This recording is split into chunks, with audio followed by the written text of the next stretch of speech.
This is Talk Business and Politics with Roby Brock. Welcome to today's Talk Business and Politics Daily. I'm joined by John Brummett of the Arkansas Democrat-Gazette. Good to see you. Good to be seen and to see you. I think that you have, this is my Swami prediction right here. You spent the entire weekend watching interviews of Rudy Giuliani. Be all over the map. No, I did not. I watched none, but I kept seeing snippets and hearing about them. I thought they would retire him from television talk shows, but apparently not. I saw something he said to Stephanopoulos, and I didn't think it made much sense. And I thought he was speaking entirely too casually for the occasion, and that's about all I can say about that. I don't. This is a weird time. It is. It is a strange when you're is. Watching what's happening out on the national political scene. He was America's mayor and he was heroic. Then he ran for the Republican presidential nomination, and I think he got like 0 votes. You know, he never amounted to anything. It wasn't negative. And now all of a sudden, and he was a former U.S. attorney, so he's got that. He's like the president's spokesman, just like he parachuted in from nowhere with no context, and he says things, and then the president said, "Well, I like Rudy. He'll get his facts straight eventually." And this is the man who's been out talking about matters of high criminal investigation. It comments for itself. It does. I like it. Yeah. All right, let's comment on some new polling numbers. Talk Business and Politics-Hendrix College out with a Democratic poll, which we haven't had in a couple of cycles, to be honest with you. We did some Republican polling a couple of weeks ago. Right. Interesting stuff in that. Let's begin with 2nd Congressional District. Clark Tucker with a big lead over his 3 rivals. Still a third undecided. Do you think Clark Tucker wins without a runoff? Well, see, that's the question. And you've asked it. And I'm looking for the answer. And I don't know. My column tomorrow says the race is between Clark Tucker and his target, Clark Tucker, and whether there is a runoff or not. He's got 41%. None of the other three. The other 3 are at 11, 10, and 6. 32% are undecided. If inertia continues, if he stays up on TV effectively and they aren't, then let's say reasonably a third of the undecided go with him. Not the 40 he's got, but a third. Then he wins with somewhere between 50 and 55. You know, first time out. Just need 50% plus 1. Right, and then he wins without a runoff. And I know he would like to. That would be a show of strength. That would pass for momentum for a Democrat in contemporary Arkansas if you want a 4-person race for Congress without a runoff. But the opportunity still exists. At 41 was a little lower than I expected. I thought 44, 45. Gwen Combs, because your poll, when you filtered out likely Democratic voters, your gender breakdown was 62% female, 38% male. I first thought that's too high, but maybe not. It also is 2/3 of the vote is in Pulaski County. That just tells you how the 2nd district is. But Gwen Combs with the women's movement, she organized the Women's March, and with the heavy preponderance of females in your poll sample, she might be one to make a move. Paul Spencer might be one to make a move. But they're going to have to make a move. It's 2 weeks, and I don't see either of them having a great media presence. And I have yet, maybe I'm the only one who thinks this, but the National Democratic Party has made clear, we want Clark Tucker. It's kind of cheap rhetoric to say, well, the Democrats are the National Party is trying to dictate how we vote down here, but it's a fair point to make. If you need to distinguish yourself in some place, we'll decide down here who our nominee is. And by the way, the National Democratic Party, how they've been doing lately. Who's going to make that case? That the outsiders, the National Party's not going to know. I keep waiting for somebody to, yet no one has. I think he wins without a runoff. I think. But you know, some of the most fun I've had on election nights, some of the highest drama over all these years, is watching somebody in that position, depending on where the last few votes are, they're at 49.8 or they're at 50.2. Will there or will there not be a runoff? I will tell you finally about this race. With 64 or 2/3 of the votes likely to come, generally speaking, from Pulaski County, and with early voting I already did that. You did Early that. voting heavy in Pulaski County and getting heavier every election.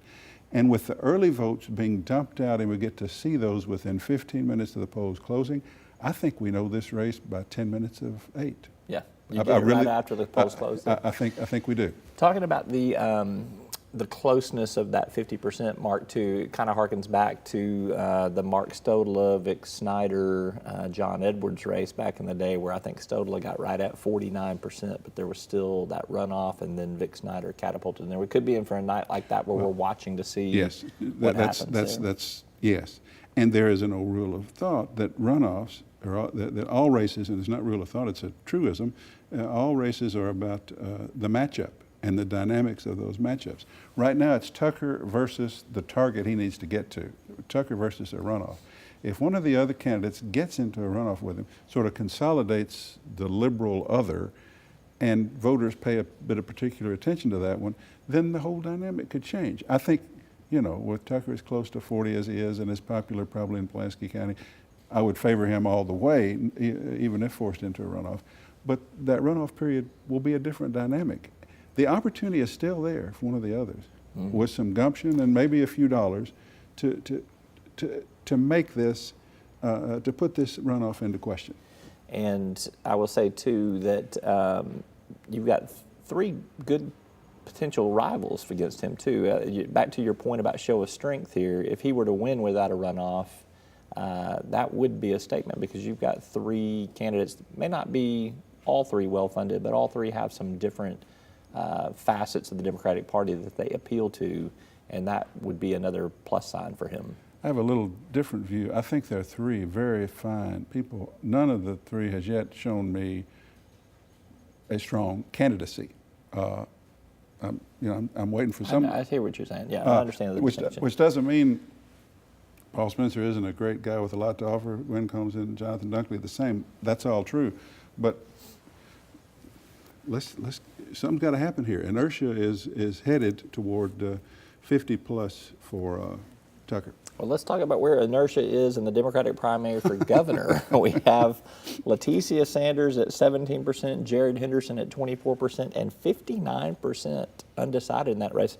Nobody knows who either one of these candidates are. It's not that nobody knows. It's that nobody knows within the filtered out Democratic population of Central Arkansas, where the interest would, where the information would seem to be dominant, being the central media hub. Jared Henderson, here's the deal. Jared Henderson is sort of the anointed one. I mean, he was not so much recruited, but when he, leading the Teach for America movement and a Harvard grad out of McKinsey and Consultants, a smart, bright young guy, suddenly the Democrats are saying, well, he's probably not going to win, but we've got a good candidate who sort of moves us beyond the Clinton era into a new generation, and thank goodness he's running, and then he'll run again, and we're making a pivot, and this is our guy. Okay, fine. Then Leticia Sanders comes in and out of nowhere, nobody knows her, and she files, and she's got some things to say. I saw her interview with you. And suddenly it's like 24-17 and 59, and the Democrats and Jared's got to be thinking, am I? Because he's just been sitting there, I guess, assuming that he will win the primary. I think if he's got some money, it wouldn't hurt him to spend a little of it. He could use a little name ID enhancement on the local media between now and the election, because that's a strange number. And when the voters don't know what they're voting on, the voters might do something unexpected. Well, unexpected or bizarre. So that's where we see it. It's a strange thing. If you're a Democratic insider, you've been thinking Jared Henderson, and you look at this poll and you go, well, we forgot to introduce him for the primary, so we'll see if there's any movement on that. All right, lastly, let's talk about the late State Senator Jim Argue, one of the big titans up at the legislature for, a decade and a half, almost 2 decades. You talked to him a lot, worked with him a lot, saw him in action a lot. He passed away this last week. What are your I guess, memories of him, what do you think he contributed the most up at the state legislature during his time there? He contributed the most an earnest conscientiousness. That's what you always got from him, and it's just a fact. It's not a tribute based out of courtesy on account of his passing. I mean, this was the essence of Jim Argue. There are a lot of impressive people in politics. There are a lot of unimpressive people in politics. I can think of no one who I trusted more to do what he thought was right than Jim Argue. That's what he was all about. Yeah, he was left of center in his politics, but honestly so. And I guess the two issues that represent what I'm talking about, he happened, remember, we're talking about the OOs when Arkansas was still a Democratic state, although Huckabee was governor.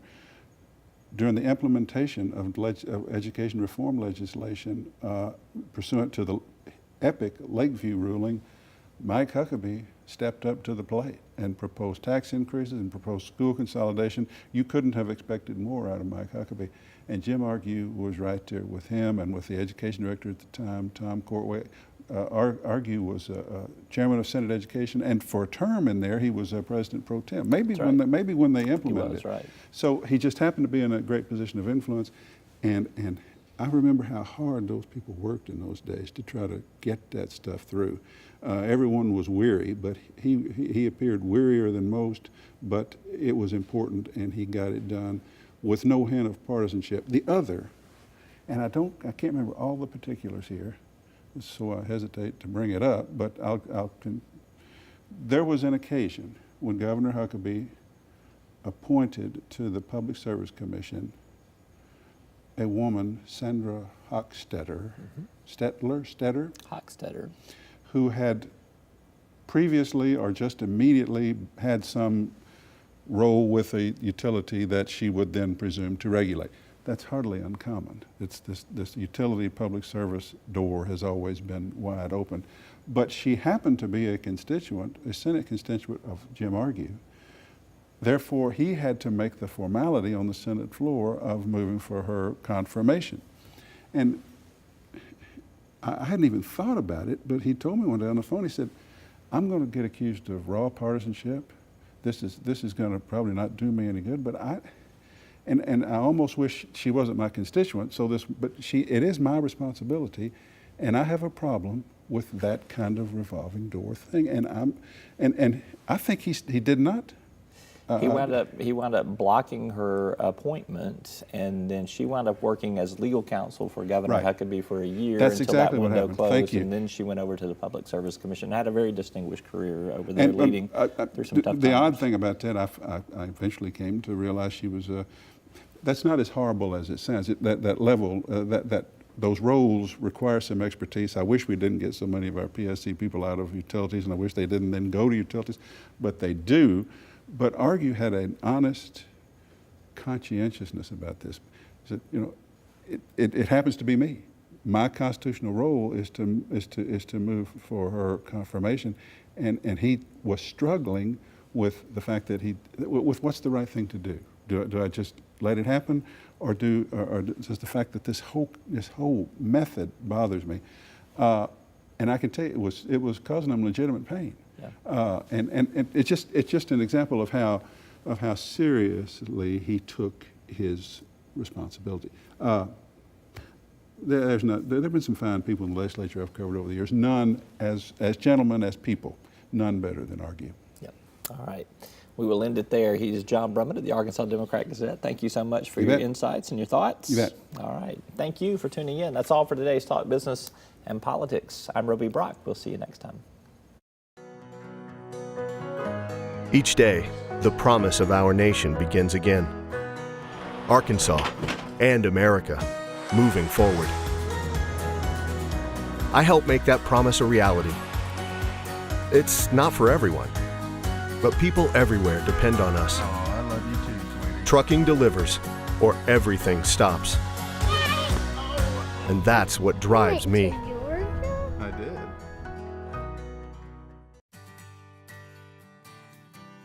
Arkansas Electric Cooperative Corporation provides electric energy across 2/3 of Arkansas. This is an exciting time in our energy history, with incredible progress being made in renewable energy and storage technologies. As our energy portfolio continues to diversify, we'll maintain an all-the-above strategy to provide reliable and affordable electricity.